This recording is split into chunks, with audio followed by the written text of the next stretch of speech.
بات کریں بھائی، یا اللہ بات کریں بھائی۔ آغا صاحب سوال ہے میرا کہ اہل سنت کا چوتھا اصول بھی ہے کہ نبی پاک نے ابو بکر کو مصلی پہ کھڑا کیا،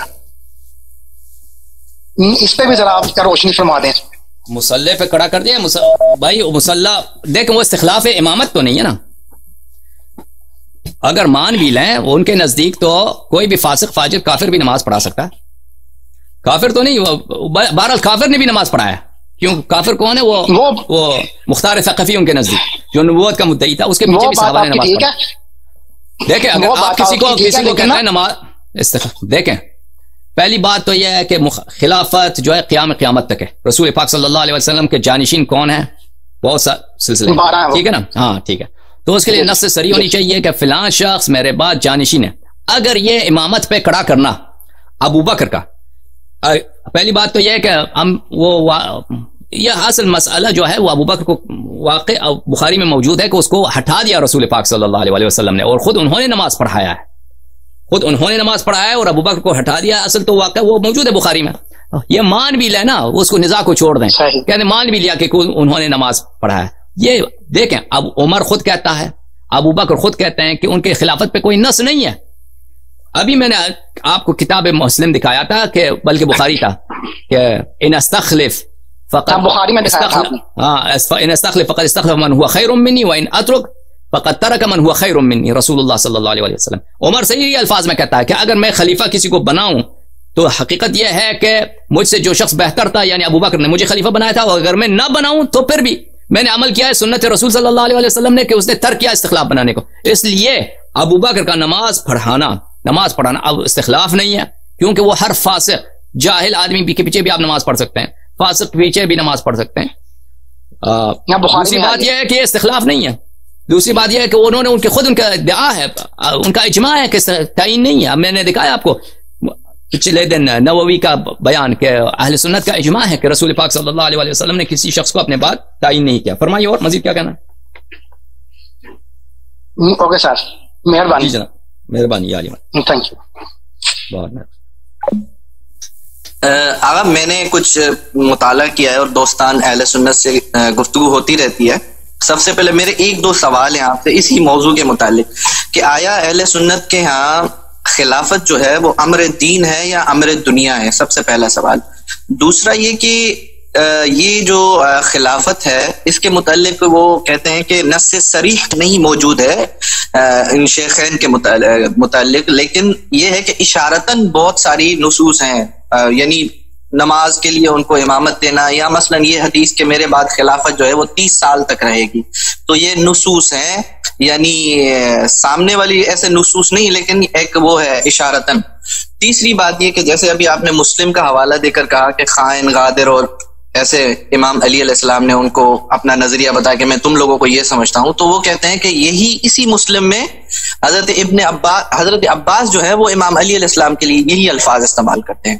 جی تو ہم جواب دیتے ہیں 3 سوالات یا علی مت۔ جی آپ بہت شکریہ۔ دیکھیں پہلی بات یہ ہے کہ ان کے نزدیک خلافت و امامت ایک دینی مسئلہ ہے۔ امامت کی وہ تعریف کرتے ہیں ان کے کتب میں، آپ دیکھیے الامامت ریاست الدین والدنیا نیابۃ عن النبی صلی اللہ علیہ وسلم۔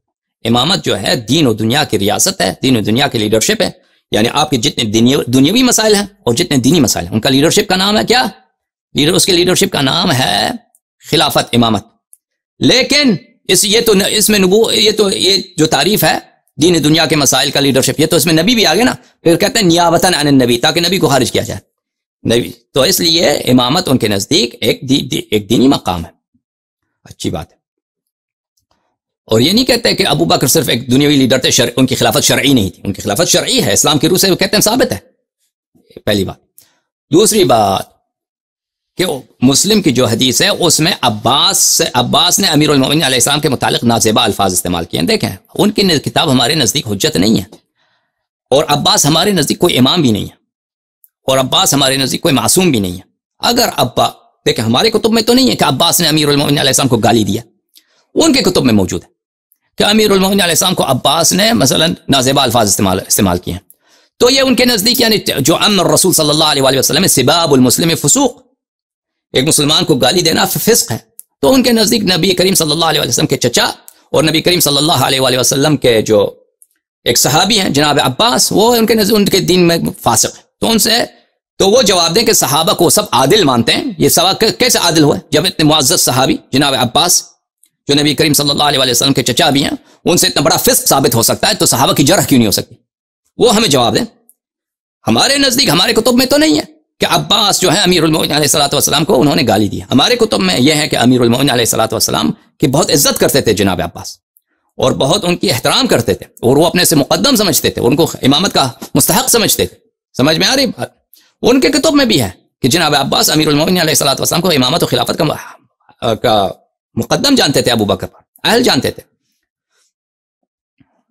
تو یہ ان کی کتاب ہم پہ حجت نہیں ہے، ان کی کتاب ان پر حجت ہے. اور یہ ضروری نہیں ہے کہ ایک لمبی حدیث ہو اس کے سارے کلمات صحیح ہوں، ہو سکتا ہے کہ شروع کے کچھ کلمات غلط ہوں، درمیان میں صحیح ہوں. بہرحال وہ لوگ اس پوری حدیث کو صحیح سمجھتے ہیں، یہ ان کی حدیث ہمارے لیے حجت نہیں ہے. وہ جواب دیں اپنی حدیث کا کم از کم اس یہ مقدار جو ان پہ حجت ہے کہ ابو بکر اور عمر کاذب، آثم، غادر، خائن ہے امیر المؤمنین علیہ السلام کے نظر میں اور عباس کے نظر میں، اور امیر المؤمنین علیہ السلام نے اس بات کو جھٹلایا نہیں ہے. بات ختم. اب آپ نے سوال کیا کہ اشارتاً بالنص، النص الخفی. دیکھیں یہ بھی ایک ایسی بات ہے، نص خفی یا اشارتاً نص کرنا. نہ یہ مثلا آپ کہتے ہیں کہ کالا سفید کوئی لفظ ہے، کوئی چیز ہے کالا سفید، یہ دونوں متضاد ہیں، یہ جمع نہیں ہوتی، یہ دونوں چیزیں متضاد ہیں، جمع نہیں ہوتی. نص کا مطلب ہی یہی ہے کہ صریح الفاظ. نص کس کو بولتے ہیں؟ نص بولتے ہیں اس الفاظ کو صریح، کہ جس کے معنی واضح و روشن ہوں، اس کا معنی کوئی اور نہ نکالا جا سکے، جو اب اس معنی پہ دلالت تصریح کرتی ہو، صراحت کے ساتھ بیان، اس کو بولتے ہیں نص بولتے ہیں. اس لیے نص سے خفی یہ بات ہی غلط ہے. نص ہوتی نہیں خفی، وہ جو خفی وہ نص نہیں ہوتی. جیسے مثلا آپ کہتے ہیں کہ ایسا وقت ہو کہ دن بھی ہو رات بھی ہو، یہ نہیں ہوتا، یہ متضادہ ان کا جمع ہے. سمجھ میں آ رہی بات آپ کو؟ اچھی بات ہے. اور یہ بھی کہنا کہ یہ نص خفی ان کا قول ہے، یہ ان میں قلیل علماء کا قول ہے، یہ اقلیت علماء کا ان کا قول ہے کہ ابو بکر پہ نص خفی ہے، ابو بکر پہ نص خفی ہے. ہمارے نزدیک ہم نے جو نظریہ امامت آپ کی خدمت میں پیش کیا ہے جماعت عمریہ کا، اس میں یہی ہے کہ کیوں نص صریح نہیں ہے. آپ کہتے ہیں کہ رسول پاک صلی اللہ علیہ وسلم دنیا سے جا رہے ہیں، الیوم اکملت لکم دینکم واتممت علیکم نعمتی، دنیا سے جا رہے ہیں، قرآن جمع نہیں کیا گیا ہے، سنت جمع نہیں کیا گیا ہے، اور اللہ آپ کا بلا کرے صحابہ کی یہ حالت کہ ان میں خود پیغمبر صلی اللہ علیہ وسلم فرما رہے ہیں کہ میرے بعد یہ مرتد ہو جائیں گے، الا ماشاءاللہ جو میں نے بتایا. تو اس میں اس چیز کی ضرورت ہے کہ واضح الفاظ کے ساتھ بیان ہونا چاہیے، واضح الفاظ کے ساتھ، کہ نہ صرف یہ کہ بیان کرے بلکہ اس کو تعیین کرے، لوگوں کو اس سے بیعت کرائے، تاکہ اس مسئلے میں کوئی نزاع ہی نہ ہو، کوئی اختلاف ہی نہ ہو، تاکہ سب لوگ اس کو مان لیں. سمجھ میں آ رہے نا بات آپ کو؟ اس طرح ہونی چاہیے جیسے شیعوں کا عقیدہ ہے. وَإِلَّا اس سے کم تر جو بھی کچھ بھی ہو، آپ مثلا بہت سارے اسلام میں بہت ساری چیزیں ہیں، رسول پاک صلی اللہ علیہ وسلم ان کو واضح طور پہ بیان کیا. مثلا پاخانہ کرنے کے کیا آداب ہیں جن کا اتنا فائدہ نہیں ہے، جتنا یعنی مسلمانوں کا نزاع اس پہ نہیں ہے، مسلمان جہنم اس لیے نہیں جاتے کہ پاخانہ کرنے کے آداب کیا، بیت الخلاء کے آداب کیا، جوتے پہننے کے آداب کیا، وہ بتا دیے. ٹھیک ہے نا، وہ بتا دیے. کھانے کے مثلا 3 گونٹ کے ساتھ پی لو، پانی پینا ہے تو 3 نفس کے ساتھ پی لو، یہ بتا دیا رسول پاک صلی اللہ علیہ وسلم نے. واضح اور نص خفی بھی نہیں ہے، نص جلی ہے. تو امامت کے مسئلے پہ کیوں نہیں؟ ٹھیک ہے نا. اور اگر واقعا نص ہوتا، اشارتاً ہوتا، تو ابو بکر نہ کہتا، معاف کیجیے عمر نہ کہتا بیعت ابی بکر کانت فلتتن فمن عاد الى مثلها فاقتلوه. بیعت ابو بکر فلتا کس کو بولتے ہیں؟ غلط اور غلط، زلت سقطہ کو کہتے ہیں فلتا، بخاری میں موجود ہے. فلتا سقط مسٹیک کو بولتے ہیں. بیعت ابو بکر ایک مسٹیک تھا، ایک ایرر تھا. اچھی بات ہے. کم از کم یہ نہ مانے فرقہ عمر، کہتے ہیں نہیں ہم نہیں مانتے کہ فلتا کا مطلب یہ تو مانتے ہوں کہ ایک اچانک بات جس میں احکام کی روح سے نہیں ہے، جس میں دور اندیشی نہیں ہے، اچانک بات جس میں دور اندیشی نہیں ہے.